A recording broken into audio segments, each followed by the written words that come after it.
haven't quite. I have not caught my breath just yet, but if it wasn't evident over me stumbling over my words. But we are going to a tiebreaker. We got plenty of time. We're going to bring you in. We're going to tell you what's been happening around the tournament so far. Naimera, it's been a day for us. We've had 3 back-to-back ridiculous games, and we may as well just get a 4th. Why not? Oh, man. 7 games in today total, and the back half of the day has utterly delivered. And God, my voice is off. God, man. Hey, That's man, what these games do to us. I got my have tea with honey in my Hatsune Miku cup. So I'm feeling pretty good. I've got mine in a caffeine mug. It says caffeine on it, nice. So you can enjoy that the one. Molecules going. God, I need that one. Let's refresh what happened in that game, in case people are just joining us, because there was a lot to unpack. There was, because so often between the NLC and the LFL, there was like 1 year where the NLC owned some degree of this matchup, right? They got to the finals against Karmine Corp, and then they beat them there. It hasn't felt that good for a little while, even with teams like Dusty taking LDLC to 5 games in summer of last year. It has felt like the LFL will just inevitably beat down the likes of the NLC. But then you remember that Shikari has actually knocked out BDS Academy in the group stage before. He's had results against the LFL, and this felt very mixed right from the off. We had very good early game from Karmine Corp where Vladdy was put down, but actually Vladdy came back. He got a load of kills, and that was the story of the early into the mid game. Then when it really started to get beyond that point, we saw that Vladdy wasn't having the same impact, and then suddenly Karmine Corp took themselves Soul. They took themselves multiple Barrows. They took themselves multiple big fights. That was like the end of mid game and going towards the late game. And then we got to hyper late game. This will be about the last positive clip that we get from Karmine Corp at this very point. And then we get points like this, where a player like Dunvoxner shows his absolute worth. When you play late game League of Legends, your AD carry cannot be anything less than exceptional. Dunvoxner had some awkward moments earlier in the game, but in the late game team fights, this guy delivered. He has won the NLC on multiple organizations. He has been here for an awfully long time, and he played with absolutely nothing left on the Rift. Now, they need to do this again, but these kind of fights where Dunvoxner was doing so much damage were what really solved the game for Nativz. Yeah, I mean, look, this was literally the final fight, the second Elder Dragon, and even then it took a while before the game could really end, but it was at the end of it all those, oh my god, I don't think I've seen 71,000 damage from anybody in a very, very long time. But and look, you know, you could see by the goal graph, it was a to and a fro, and then eventually Nativz looked like they were coming back, then they lost it a little bit, and the hyper late game, the gold means absolutely nothing. So it did feel like it was kind of one of those things. I will say, coming into the next game, K-Corp have chosen to be onto the blue, so we are going to have a swap of sides. This is going to be do or, again, I hate saying it, I love saying it, do or die as we come into this one here, because there is just so much to kind of unpack from that game, and you don't have enough time. You just don't. No. The good thing is, and we've talked about this with a couple of teams now. We talked about this from Genax with SK Prime when they walked away from a very disappointing loss at the start of their day just yesterday as well. We talked about this when it came around to, of course, Dunvoxner early when they lost to Matchco as well. The veterancy and the ability to step back and think objectively about a game and not just get lost in your emotions can be very, very important. And when you have veteran players that have seen it all, let's be honest. Kabashar, he's been to Worlds. He's done great things in the LEC. He's been knocked out of EMEA Masters finals, or rather like knocked out of EMEA Masters qualification.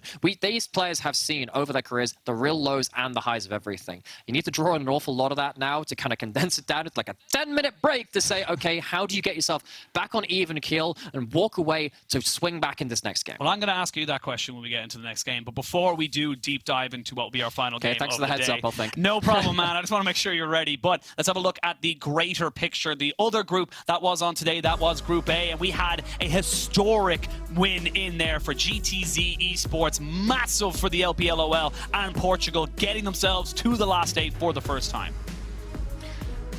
There's so much history going on with the non-accredited ERLs this year. We talked about Matchco from spring. I think Nativz, even though they end 0-6, they have been qualifying to group stages through plans multiple times, taking down important teams along the way. But having GTZ making top 8 as the LPLOL as well, it has felt like this has been the year of spotlights shifting. This isn't a one-team tournament. This isn't a one-region tournament. This isn't even one region tournament with like one contender. This is a very varied set of flags making it to the top 8. Yeah, I mean, look, you're kind of obviously we do have Group B and D coming tomorrow. That one I'm looking at Group D because that's going to be a hell of a skirmish towards the end of it. But we do have kind of, you know, to kind of focus back into what this is right now. And I gotta say, I've been so thoroughly impressed by Nativz in the last few games that they've played because they have even in the game they lost technically, because think about it, they could have won against Matchco earlier today, and if they did, we wouldn't be talking here. We would just be saying K Corp on the blue wall is now blue rubble on the ground.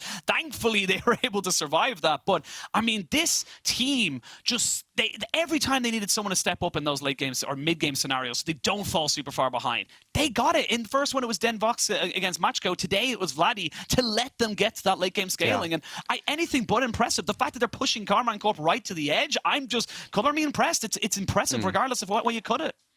And to think it is this NLC champion which is pushing the LFL first seed this far, that to me is quite special. You know, I had my time casting the NLC, and I was very close with the players on Dusty, like Denvox.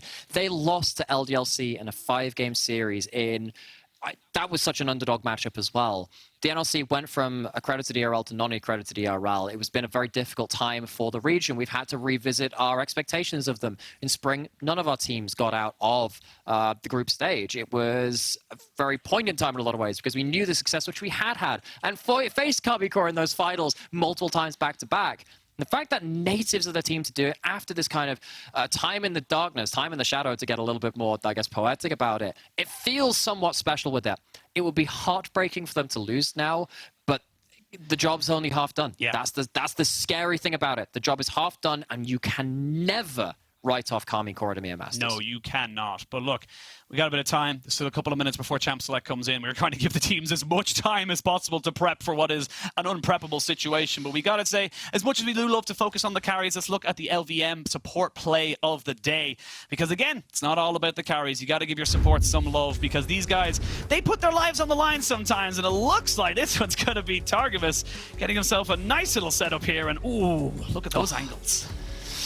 That is, so you know what? The actual player of the game is the observers on that. That is a sick camera angle. Targavis cancelling the crash down there as well. And Nativz, they were really just shown the sword by Karmine Corp and shown a giant hook by Targavis too.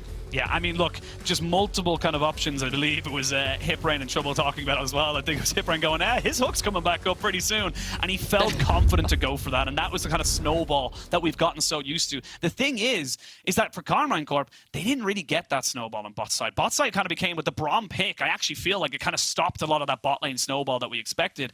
And then everything got a bit muddied. I won't say it tore apart or anything like that. I think Nativz did exceptionally well to get it back to the point it was. But when the water is muddy, when you're down and dirty, trying to deal with all these different things, everything goes out the window. You don't have a choice sometimes in fights. You just have to go for them. I think that it's good that you highlight that Braum pick because it's kind of like the second string of champion that you would really want in that position. You'd love Alistar. Alistar is great at being that blocker too, but because of his ultimate, it scales so much better than a Braum shield into the late game specifically because the Braum shield doesn't last long enough and it doesn't deny as much damage. Yes, it's a much shorter cooldown, but you get what I mean in terms of that. The fact that they're doing it with the Braum, which means you have to shift your draft around a little bit else in the solo lanes to get some engage somewhere else, has been quite impressive from Nativz to understand the roles which they're playing in that. I think that when we talked to Denvox earlier, he's so great to talk to because he goes very deep into his thought processes about how he thinks about the game in terms of, I don't have a preference for champions, I just want to play what's best for the game. And every team that he has been in has taken on that kind of identity as well. They need to do it one more time. They need to do it on red side. Blue side is typically viewed as being stronger on the current patch, so we'll see whether they have themselves a special red side draft crafted up for this one, or whether the power picks, which you can potentially get on blue side for Karmine Corp, could decide the day. Yeah, I mean, look, we can kind of stick with that for Nativz as well. The adrenaline is going to be pumping, and we're going to look very much to either the leader of the team or even just the coaching staff, somebody to calm everybody down. You still have a job to do. You've been gifted an opportunity for your hard work, but an opportunity is not a guarantee. So you need to make sure that you dot your I's, you cross your T's, you get yourself on that dotted line before you start celebrating too early. And I do feel like, again, talking to Denvox earlier today, that they're going to have that. But again, like you mentioned, K Corp are an insane beast within the EMEA Masters. They are just a team that you can never write off. Sure, they've had a couple of poor performances so far in the group stages, but it would still be a monumental task to not only beat them once, but to beat them twice in a row, effectively a best of 3. I mean, that would be such a marker here for the NLC. That it would, because, you know, the NLC is a region which I think it did have a real period of strength. I think particularly last year and the year before that, it had felt like the NLC was undervalued in a lot of people's eyes. They were hitting above their weight, especially with the player names on paper as well. When you had such rampant LFL dominance, when you had such rampant teams coming in, even teams like UOL, which were pretty good at that point too. I mean, they started making their rise to power. It felt like NLC had themselves that golden era. We weren't sure about this year because things changed. A lot of organizations left. A lot of players went to other ERLs. But somehow, some way, we've managed to find ourselves in a position where NLC first seed could knock out LFL first seed. It's an incredibly important opportunity. You need to finish the job. And look, I'm going to say this just because I can put it out there into the world.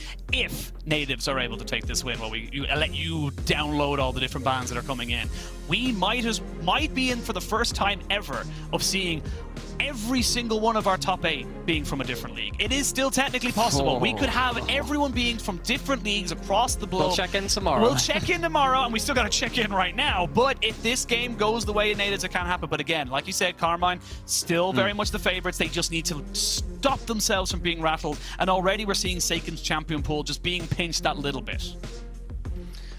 Okay, so yes, I think those push. I think Tristana is like almost a always ban. It's so hard to play against that in the mid lane. You push and you roam and you just take over the game from that point. Vladdy, what are you going to be left with at this point? Are we going to be left with another Nico game coming in from Seiken? He had some great performances in a lot of those team fights. Yes, couldn't finish off that game, but there's a chance that that one gets locked in, and if they can do that without Vladdy being such a force on the Yone on the other side, that would be a big shift. Maokai, of course, incredibly meta right now, is locked in. There's a chance of something like the Maokai Jace coming through as well. That's always been a very powerful combination. I love this. Shikari and then Voxner saying, if it ain't broke, don't fix it. We won with these last times, but we're locking them in again. The thing is that this says to me is safety. We are giving our AD carry extra tools to make sure they are safe, because the Zeri was good, got ahead, was doing fantastic, but it could never really kill off the Xayah. That's the big difference there, is that the bot lane wasn't able to get an explosive lead. It was a lead, but it wasn't an explosive one. So Nativz just going for that one right there. But K-Corp could just go towards the Jace. They could just get themselves a Zeri-Jace combination, or maybe they want to lock in the Rakan just themselves, just to kind of get that one off the board, get that Lovers duo away from the side of Nativz. Rakan's pretty good. I actually wonder if Nativz would like a Rel, because it allows you to flex onto that 5th pick, much in the same way that Karmine Corp did in that last game. They had 3 roles they could have picked for at that point. I just think, well, look, if you're going to do it, it's at this point. Sadly, though, I think Targamas with, again, some very powerful engages in that last game could have just locked in the engaging support that they need. Instead, Twist say, okay, all right, you're jumping in with that Rel again. It's into the Braum. As you said, it helps you in the laning phase. You can't jump into a Braum that easily, and it helps then Voxner to stay safe. And if you stay safe early enough, you can get through to that late game and carry. I mean, I liked where they're going for Nativz as well. They said the Braum wasn't the problem. Again, safety in that bot side. Let's keep banning out Seiken, because look, Seiken did a lot of damage in that game, and yes, the pop blossoms were very, very fancy, but it wasn't really he didn't really get to kind of explode onto the Rift. He was very much behind on the item curves. He didn't get the gold. I think he was at 1.0 and 5. So yes, he was getting assists, but he wasn't getting kills. And I think us kind of constantly putting Seiken behind in this mid lane means that mid game is kind of open for Nativz to bring back. But we'll see what Karmine Corp got left. I really like that Ivan ban. I think that Karmine Corp, they realize what's happening again. It's late game, protect the Den Voxner. It's protect the President, see what they can do around that. But trying to remove something like that Ivan, of course, that means you remove like one of the enchanters you can get from that jungle. What have you really got left in that role? I mean, you've lost yourself to Sejuani. That was a huge part last time. You'd love a tank jungler. I don't know if you can lock in something more fightery. Yes, some other teams would look towards something like a Vi or a Wukong. The Yone's gone too. Stefan would love to have a tank or / frontline jungler at this point. I don't think there are that many ones which are left, which you're happy with, though. Volibear. No, I'm kidding. But look, we'll see what they want to go for right now. There are the bans laid out on the table. Seiken taking the brunt of Nativz kind of coming in from here. Like the Jack, or sorry, not the Jacks, the Trundle with the Jacks is a very curious combination. Taking that one away from Syncroft and saying, look, you're not going to get this one.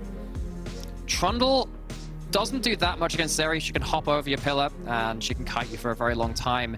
And you don't have the Arctic Assault like Sejuani. So if you get a Rel engaging on top of you or a Maokai and you're out of position, you don't get to get out at that point. You're not as tanky as a Sejuani. You're not as mobile as one at that point as well. So Karmine Corp, I think they are looking at this draft with a little bit more happiness than the last one. They have the Naras, the Jax as well. It's less of a direct lane counter, but it is much stronger at engaging in team fights. And I think, again, I'm going back to that point about the Trundle. It does feel like Nativz, they don't have as much safety, particularly in that jungle role, if they do get hard engaged on. Yeah, absolutely. And look, that is the second most picked champion in Cabochard's history, just below his Renekton, of course. Doesn't have a great win rate on it. Played 33 games, 14 wins, 19 losses, so not exactly great, but has played it 4 times this split just gone. Sorry, spring split just gone, and went 1-3, so not exactly a comfort champion for Cabochard. We get the Ahri that was banned away in the previous game as well, and the Nico goes to Vladdy, so he's happy to kind of take away what was given over to Karmine Corp and see if he can have a better chance with it. Nico has a fairly good laning phase into the Ahri as well, because your Q is just much easier to kind of tag a bit of damage than Ahri's Q, because it's similar range, but the Nico Q is a lot faster. Have to say, I've seen an awful lot of Ahri Maokai at this tournament. I don't like it that much. It means that likely you're playing against 2 or 3 Mercury's Treads on the other side, because you're facing against double AP from mid jungle and a lot of CC. If you then go an Everfrost on top of that, suddenly actually you've got a load of tenacity into you, and you can still escape fairly well. That being said, in this game, I do think that having someone like Cabochard and Kalista in the game to have so much physical damage, if you're building Merc Treads against that, it does mean that suddenly those carries can maybe do the damage to finish off the game they couldn't in the last round. Yeah, absolutely. And I think as well, we'll look at Nativ's composition on the other side of this. There's not really a lot of engage. You're waiting for either an incredible flank from Vladdy on this Nico, or you're waiting for everyone else to come into you. So we'll have to see how it all ends up fanning out. But one and all, we are jumping onto the Rift for the final time this evening. We wait to see who will be joining Matchko in the quarterfinals from the side of Group C. It has been an insane back half of the day. We have been shouting so much, and with good reason. And you can see the AD carries, they know exactly what's going on in this bot lane. If you ever hear, like, yeah, the answer is nothing. If you ever hear like 30 seconds of like just no talking, it's because we're like dunking down a drink or something to keep ourselves hydrated. Please keep yourselves hydrated in chat as well. It has been a long day. It has been a tense day, and it's coming down, of course it is, to the last game, the very last best of 1 to determine whether heartbreak for NLC or LFL, elation for LFL or NLC. It's a standard fan out. We're obviously going to have a little bit of a slow early game, which again suits out Nativz very much down to the ground. We're going to see if Syncroft can have a little bit of an advancement in those early stages. I like that you brought up the fact that there's, you know, I suppose the encouragement, shall we say, to pick up the Merc Treads in this particular game, because it does feel like basically everyone has a bit of CC in them. So you've got the Charm, you've got the Twisted Offense, you have, of course, the Crashdown, the Magnet Storm, so many, and even the Gnar ultimate into a wall or something like that. There is so much value to that, but does mean that you have got the Zeri to kind of just do her thing. We'll see what ends up kind of being the priority here for Nativz as they go further and further into this mid-game. I think that means, on the whole, I think if this game goes later, I think Karmine Corp have more options, particularly because Trundle is just not safe in a lot of this lobby, right? I think you can pillar off maybe someone away from a fight if you're lucky. Maybe you can pillar off the Rel or the Maokai, stop them jumping in. That can help, but it's not easy for Stefan to survive. Good route back onto Targamas. I think that Targamas on the other side, he needs to be careful in the early game. Talked about that from Stefan in team fights, but if suddenly you find yourself without a flash, there's a chance that Braum tags you with a Q or a flash Q, threatens that passive. And if Stefan comes down, that pillar is very dangerous versus Rel. And look, it's a reset. You have to be able to do this. This is the makings of, best of series, effectively. This is why a lot of the league community puts so much emphasis on, yeah, you can win in a best of 1, but can you win in a best of? Because that is the big question here. Now, you see with Karmine Corp, they only need to win the 1 game. That's it. They don't need to go for anything, ridiculous or scary. They just need to win this 1 game. They had themselves a lifeline. That lifeline had to be used. And on the other side of this one here, you've, of course, got the NLC #1 seed trying to make a miracle happen. I mean, I don't want to undersell it, because it is nothing short of a miracle. Yeah. Karmine Corp were coming in as near favourites. Everyone was hyping up a Wildcats Karmine Cup final, and we hadn't even played the play-ins. And you know, the only reason this is possible is because Matchco took down both of these teams 2 times as well. Now, you have to keep that in mind. This becomes so close because the first seed managed to bring out that undefeated performance, so important from Matchco, from the PG Nats as well. The fact that they stand above both of these teams, both these regions, the NLC and the LFL in this group, that's historic in its own right. But of course, I don't think Nativz and Karmine Corp are thinking about Matchco right now. They're thinking about the Rift. We like to bring up the narratives and such. I don't think they like to bring up the narratives as much. They're more thinking about their own game. We'll see Seiken. Seiken? He might have to lose his flash here. Does get hit by the Pillar of Ice. Just a little bit of a slow. They're still chasing him down. Syncroft is around. Stefan moving forward onto this. The route into the charm should be available. Yeah, they were afraid of that. I think that's a very respectful flash coming in from Stefan because Kavashard also had priority top. It's really not that good news for Stefan to lose his flash as well. We talked about Targamas having some issues if he has no flash against Trundle Pillar. Stefan is not going to be safe against something like Ari, who can start targeting him with the first ult of the game. Syncroft flashing forward or something like that. Stefan, his job is to try and control this early game. It's not an easy start to the game.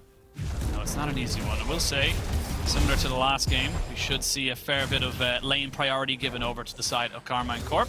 Maybe apart from the mid lane, I'm sure you would know that lane matchup a little bit better. But you see Kavashard now going for a little bit of a hop, skip, and a jump. He needs to be very careful. I feel like if a W was available there for Shikari, he might have just tried and flash auto W there, but wasn't to be.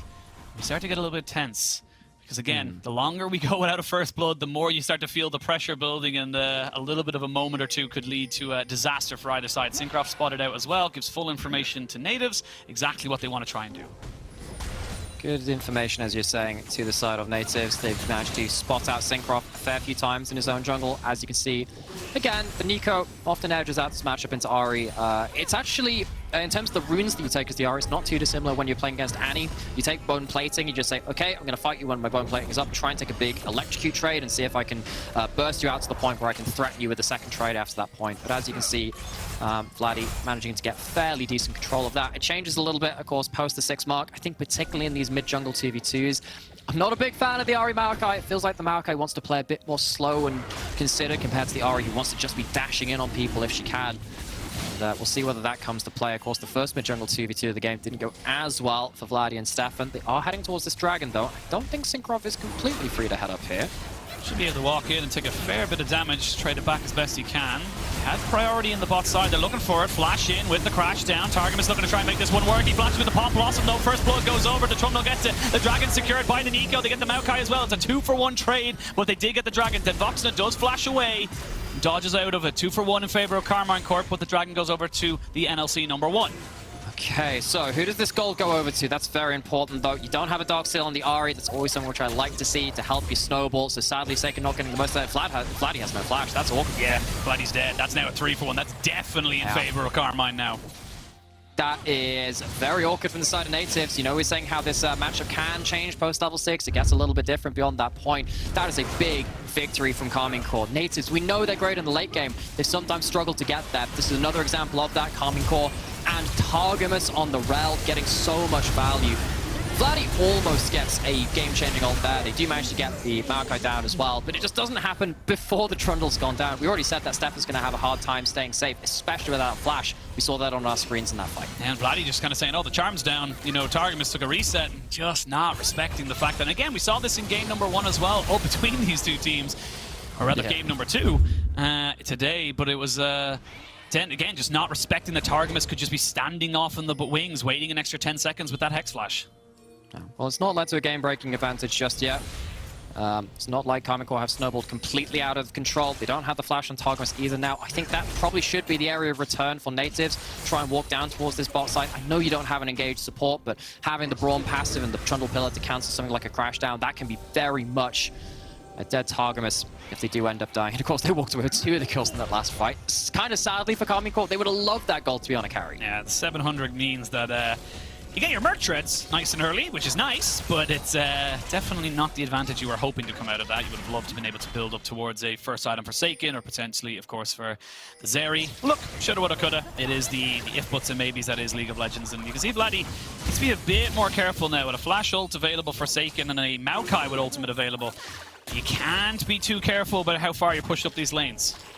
You are playing this lane in accordance to where your jungler and support are. You can see that they are hovering around mid lane, but it's not enough to be on the same screen. You actually need to be fairly close, especially with your own flash being down. You can just get completely 100 to 0. And this is kind of very similar to what we saw the first time we saw just the game just gone. You know, Karmine Corp having a good early stage, not really bothered by the setup that's been kind of coming in here. A couple of small mistakes here from Nativz, as we do see now. I was going to say, as soon as those feathers go flying, you're going to have to bring up your Feather Storm as well, Denboxen. The Lightning Crash is a lot to be dealing with this early on. And then we can just wait for this one here. I will say Twist does have his Glacial Fissure, so not really a point of contention in this mid lane while he's sticking around. And again, I think that mainly applies to Syncroft and Targamas, maybe Cabochard in the right place, but if you overdive into Nativz, they can absolutely gun you down, especially with the Braum passive, giving that extended CC threat as well after all the skill shots have landed. So pay attention to that one. Twist not as able to engage. That one, though, very important to track. There's Duke out there from Bloody, recognizing the patterns of Seiken on this Ahri, who again, had a lot of bans thrown at him.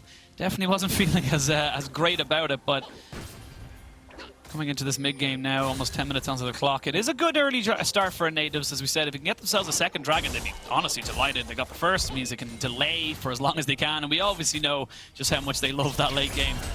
Looking to see what you can do now on the side of Karmine Corp. You've got yourself the Rift Herald. How do you want to use this around the map? Well, since it's the first one, and you do have a decent amount of wave clear on the side of Nativz, and they do typically want to be playing around objectives, I think you would like to shove that into mid lane and then also get the second Herald and put it into mid lane. 2 Herald charges on mid lane turret tend to secure it, and that would be a big blow to Nativz later into the game as they approach dragon fights. We'll wait for the moment. Does feel like both teams kind of happy with the way things are going. Our ultimate onto the top side there. Shikari gonna go for a little bit more of a trade. The second bounce there for Cabo means that he's in a better position. He's got to be a little bit careful again. The Gnar is one of those champions that as soon as you're out of Mega, you are in some serious issues. But for the moment, they're very happy with the way things are going. They do have a ward here. Flash available for Cabo, but he's nowhere near Mega. There's going to be the subjugate. He flashes. He does have a hop, but he hasn't got a hope. And that is a nice and easy kill there. Shikari picking that one up. I wonder what he's going to do with his wave state. I think he's probably just going to shove it and reset. I was wondering if there was a way he could just freeze it and deny another wave, but I think Cabochard would get back to the wave by that point. So, good gold onto Shikari. He struggled a little bit in the last matchup between these two. He was countered by that Poppy matchup, and Cabochard had a good matchup, good game on that champion. He's picked up something different, though. No Poppy this time. Karmine Corp going to cross map, take that second dragon. This is not going to be early dragons to the side of Nativz this time either. Karmine Corp got that soul in the last time. That didn't save them.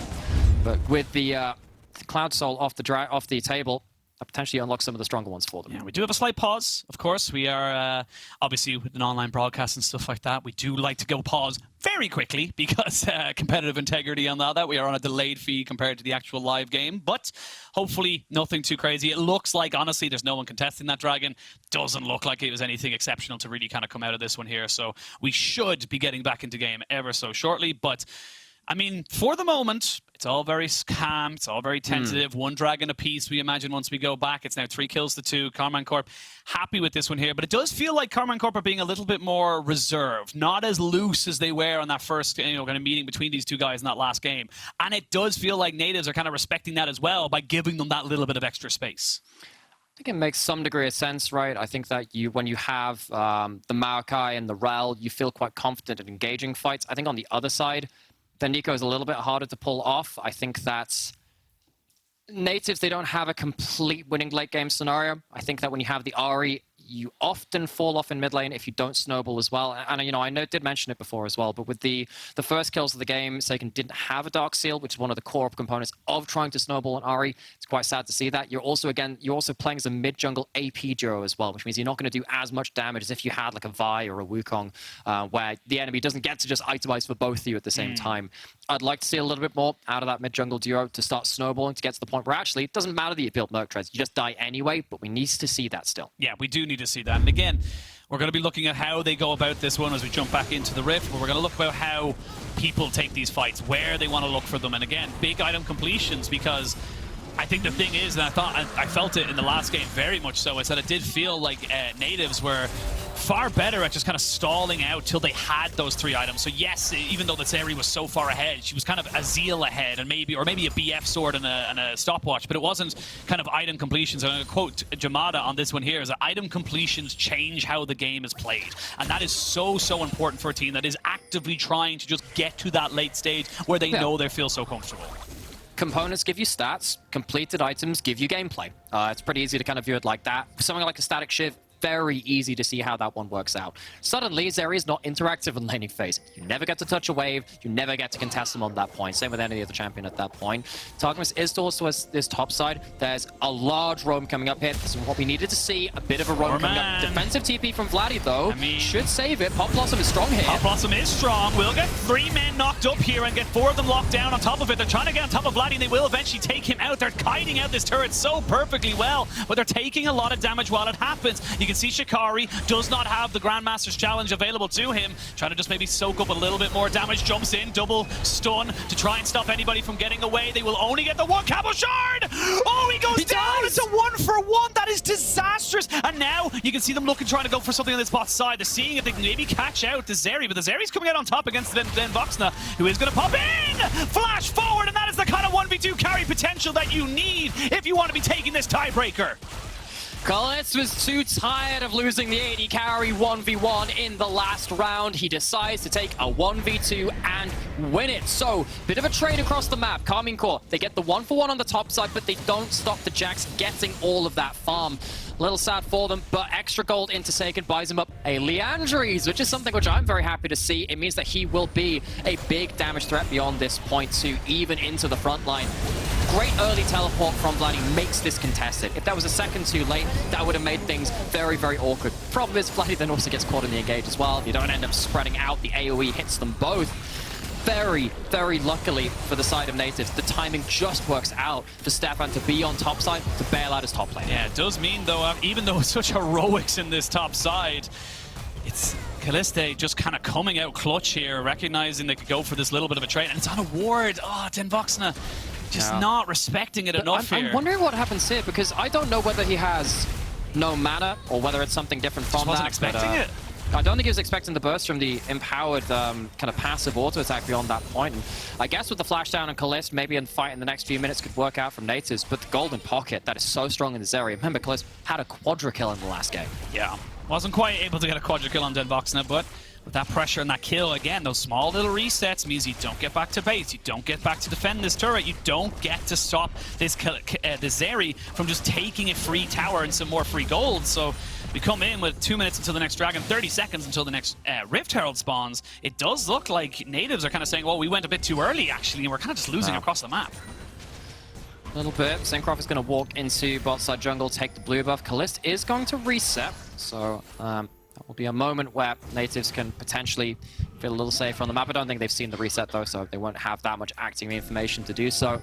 First items coming in across the board for pretty much everyone at this point, despite Karmine Corp walking away with big, I guess, wins in terms of the kills and most of the cross maps working out in their favor. The itemization is still effectively 1-to-1. There's extra stats and nice for the side of Karmine Corp, but it's not going to win them a team fight automatically right now. No, not automatically. I'm going to talk about this as well, because it's just kind of making themselves known in this mid lane. You have got a little bit of a just straight up stat damage available here for Kaliste. He doesn't have flash, he does have his dash over the wall should he need it. You can see just how confident he is, knowing that Targamas could just jump in with the Magnet Storm. Gonna try and maybe make something else work here. Does have to be careful though, if he gets caught up by those concussive blows, he can get killed off very quickly. That's a 2-level lead between the AD carries, sorry. This is a very important moment. If you get second Herald here for Karmine Corp, you can take down mid turret for free. Nativz, they have to retreat on red side away from Herald Pit. That's very dangerous. Don't get to walk away from the pit easy. This is 5v4. Cabo Shard does not have TP. This is why Nativz want to go for this fight. They know they're just straight up stronger right now. It doesn't matter about anything else. I like this call because they do have a teleport on Vladdy, who should be able to get himself towards this bot side before that turret goes down. I wonder whether Karmine Corp were looking to catch them in the retreat. They had better vision. Why are you recording on a pink ward? Why are you doing that, Shikari? He's not looking, and Shikari might lose his flash here. He's going to actually pop down the counter-strike, and actually, while that was all happening, they just made the wrong call there. Recalling on a pink ward meant they were able to stop his recall. They get a tier 2 on the bot side. Cabo Shard is going to go mega pretty soon. They drop down the subjugate, not yet. They actually have used a lot of their disengage, or re-engage, I'd say. And again, it's a Braum and a Trundle, not really the most threatening of duos. Suddenly, after that play, Karmine Corp racked themselves up a fair bit of gold. Yes, you get the local kill from gold from killing that second Herald. You have the ability to throw it into a turret as well. That's very important. Nativz have no turrets right now, and now they've just lost their second in that bot lane alone. So Nativz, they need to make something of this. Get a strategic advantage. What are you going to get from it? Can you break open a side lane, which would allow Shikari or Vladdy to more easily push in a side wave and teleport? Can you break open the mid wave, which will give you much more control around objectives too? We got a minute. Look, there's no real objectives going to be happening for the next little while. Kalista is the man I wanted to highlight. This guy is still 16 years of age. He turns 17 on the 28th of August. He is such a young talent to come into this one here, and we really are kind of highlighting him so heavily because for such a young talent, he is showing such incredible knowledge of how to play this game and really pushing himself forward as one of the next great players to come out of the ERL system. Surely we'll get ourselves a push in this mid lane, but outside of that, there's nothing really else happening here. We will see Shikari just trying to go for a little bit of push, but knows he's on the weak side and needs to back away.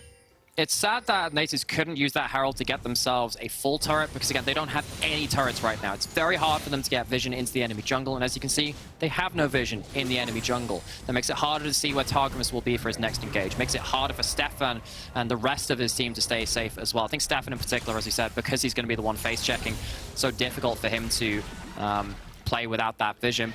Nativz, they need to find a way to break this chokehold somehow. They're very good at stalling out games, but they can't do that without information.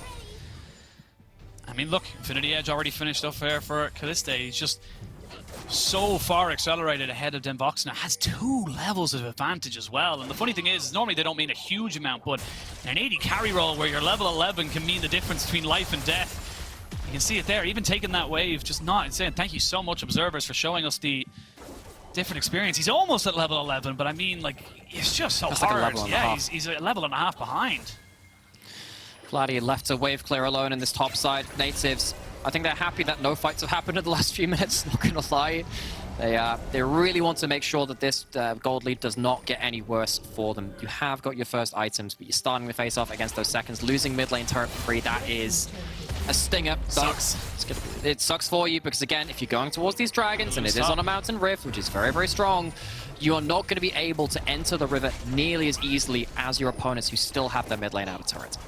And look, this is very much Nativz just kind of trusting the process and saying, look, we're going to lose these outers, that's fine. We're going to fall behind about 4,000 gold, that's okay too. It's not a game-ending kind of amount of gold. They were down, I think, about 6 in the last one, and they still were able to kind of hold it out. But they need gold, they need levels onto Denvoxna. He has been the big linchpin, he has been the crutch that they have relied upon just to try and make this one work. And although he's getting there, he's still very, very far, full item basically behind his counterpart, because really wants to be able to have that for the next one. They could let the next dragon go, but I don't know if they really want to. It's really dangerous, and they did, of course, give over the Ocean Soul in that last game, and it didn't end up winning the game for Karmine Corp, right? It didn't end up winning for them. I think Mount Salt is a little bit different, though. It's a very, very strong Salt for your front line, for your back line, for everyone, and everyone can use it. You don't have to try and buy enough time for the regen to bring you back up to fighting strength. So what's happening right now? Nativz still no towers across the map. They're still completely shoved into their own quadrants. That means that they're losing jungle camps. That means that they're losing farm elsewhere too. And it means that they're just bleeding out slowly.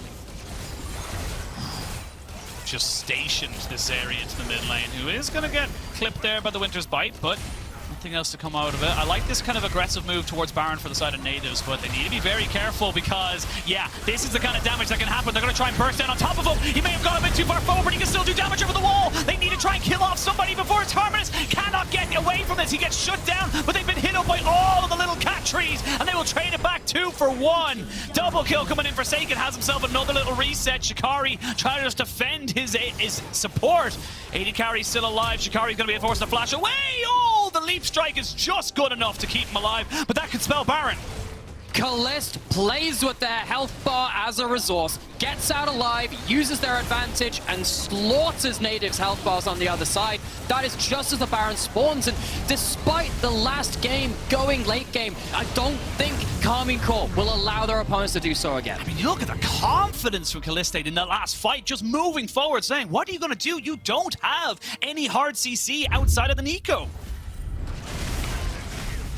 And that Nico almost gets Kalista. Almost.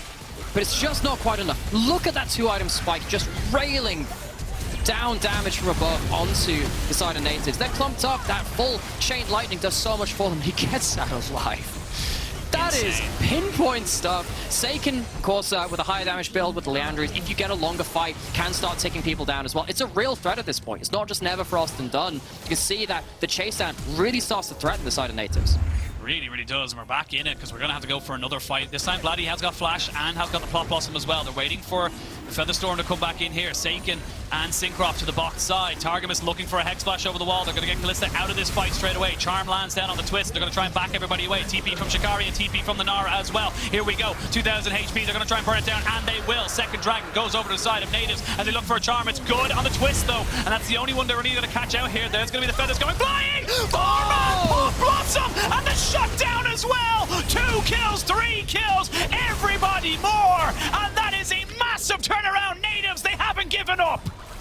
Buckle in, everyone. It's going to be another back and forth game. Up until that fight, it felt like it had been all Karmine Corp, but Vladdy finds and engage. That's going to deny most of the Baron buff from the side of Karmine Corp. They finally get themselves a mid lane outer turret, which we've talked about at length in this game. And who gives a damn about that total damage to champions this game when the total damage in team fight, in that last team fight, was in the favor of Vladdy?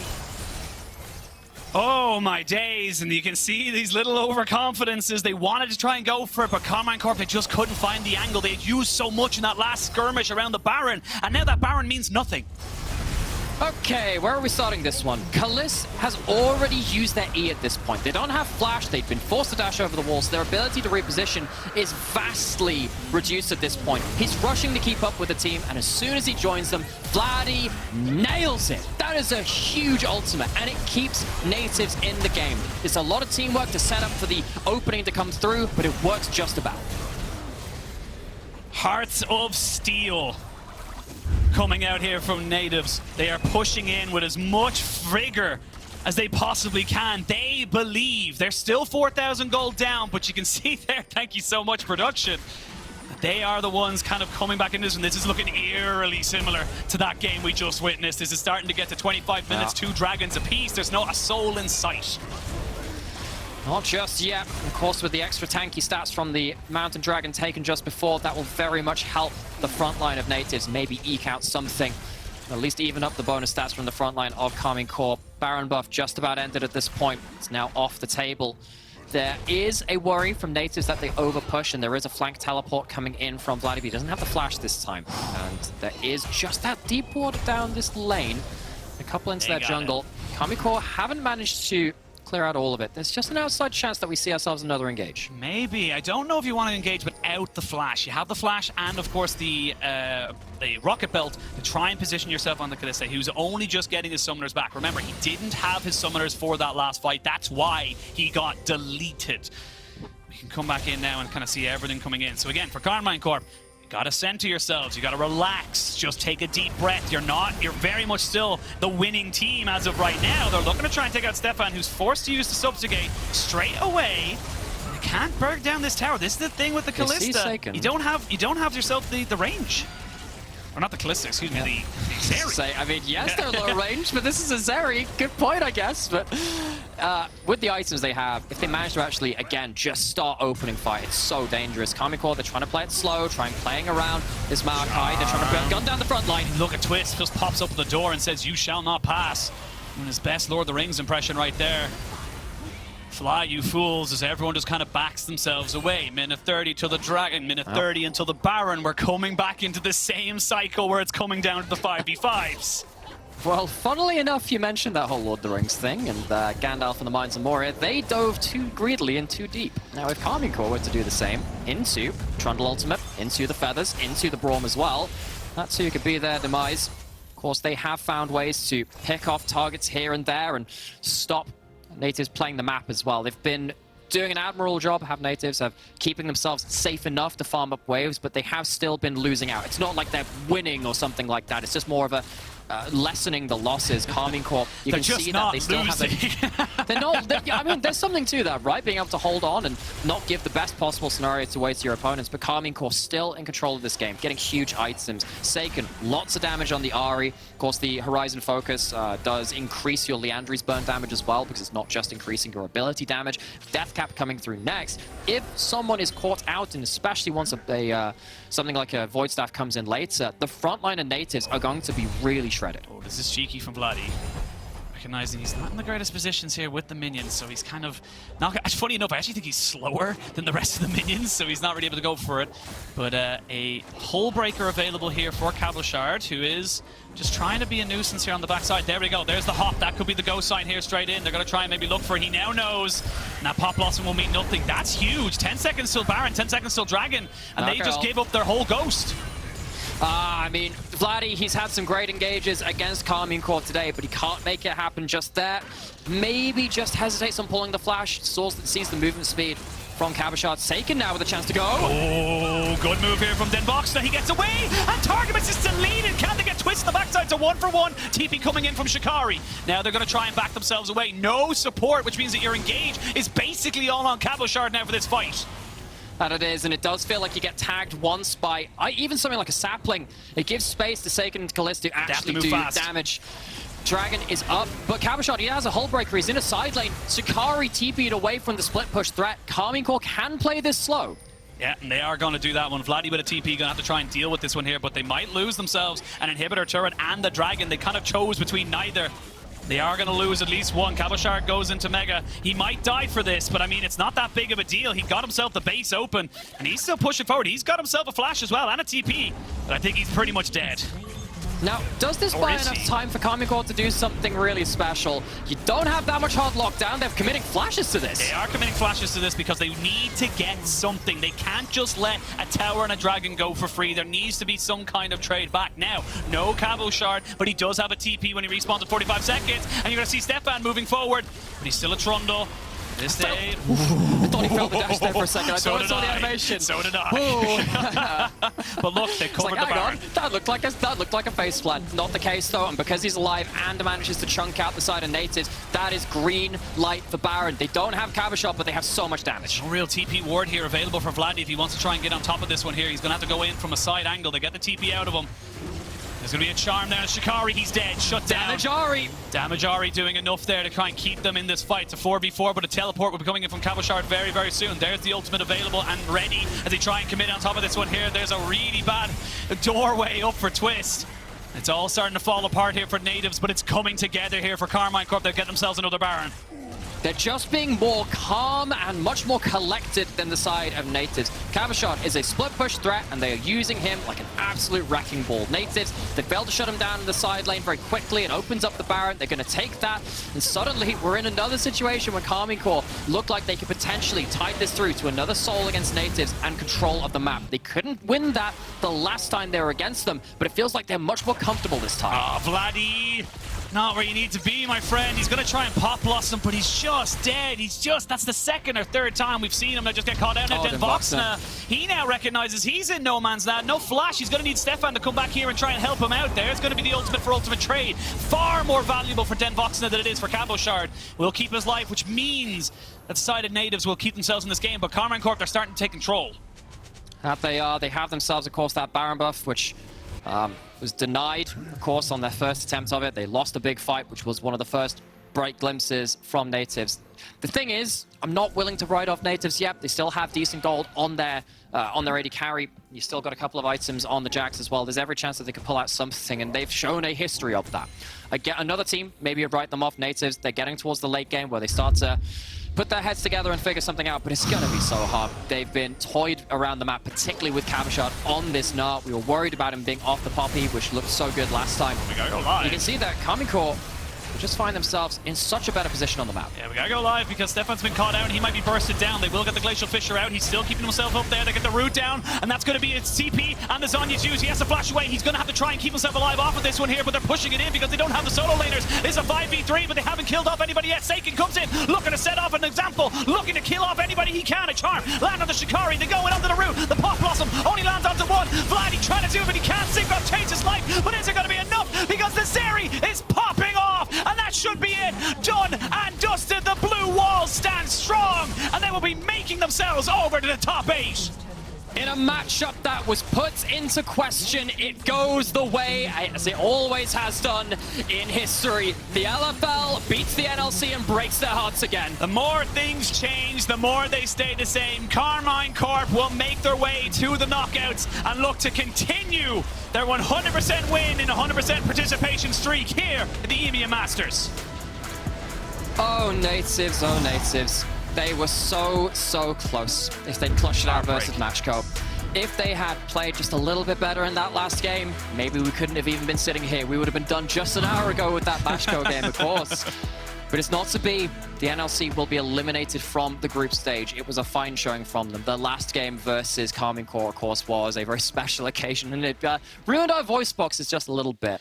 But Karmine Corp, they are inevitable. It's been a hard group stage for them, but they are in the knockouts. Just click your fingers, and just like that, Nativz just gone from the tournament. And look. Oh, look, that's what happens when you build damage on Ahri. Hang on now. You can't hate Maokai Ahri and then love the build. You can't have both. You're building Everfrost all game.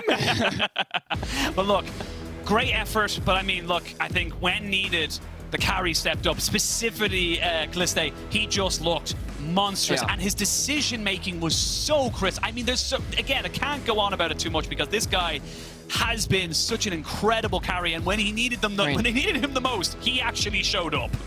Karmine Corp has a really stacked roster of former AD carries as well. You know, going back to the ex-Maddie era, I think a lot of people overlooked his impact on the team. I think he was one of the best AD carries in the ERLs. You go to Reckless, of all people, too, on all of this. And then Kalist, this player, comes out. Such a young player, too. But you wouldn't know it. This is one of the most tense situations you'll find yourself in these two games where you have to go late game against a late game specialist team. But oh my word, did he really put his name into contention for one of the best AD carries in the tournament. Oh, for sure. Like, I mean, like, just straight up, these 1v2 situations, reckon, and this play in particular was nutty. 1v4, and he's still pushing him in. Like, honestly, if the Nico wasn't there, 1v3, he probably kills them all.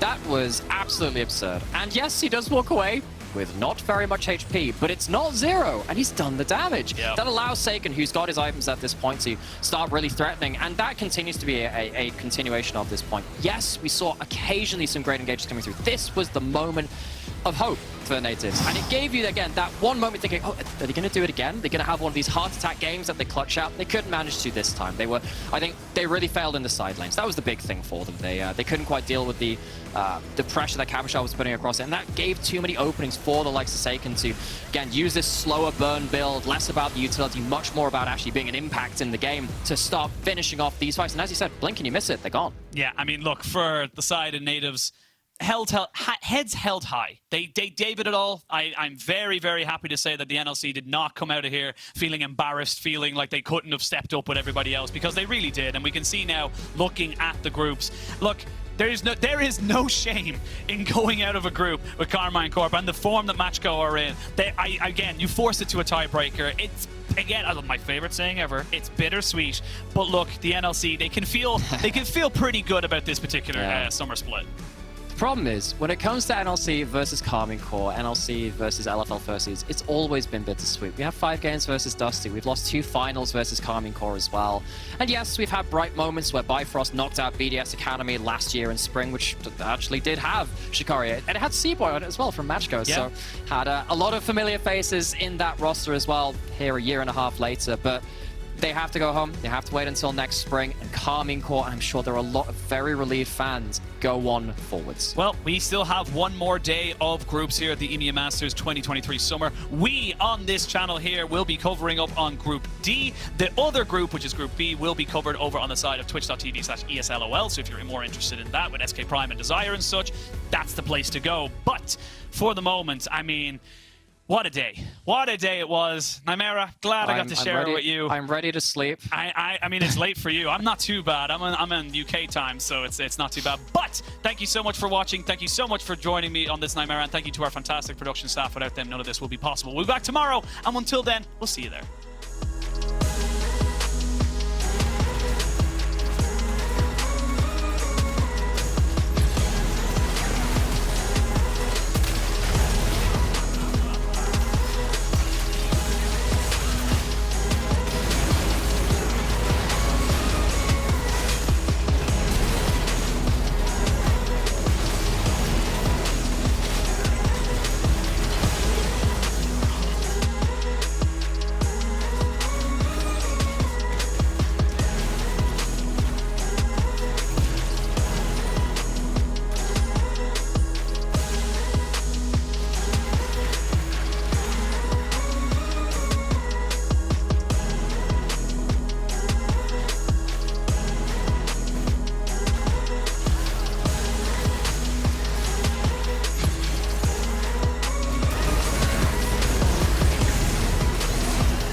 Buraya ilk gelişim değil. Ama bu defa onları yerle bir etmek için buradayım. Her şey bitti. Çok geç kaldı bu savaşa. Beni orada olacak. The mythical beasts fall. Wildcats roar. Alles stand in Flammen. Aber jetzt ist die Zeit für Rache.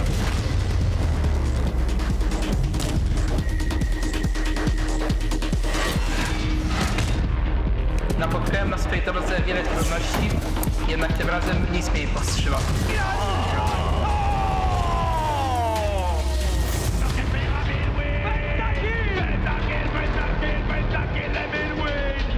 ¿Qué le demostrar al resto? Que es un punto brillante.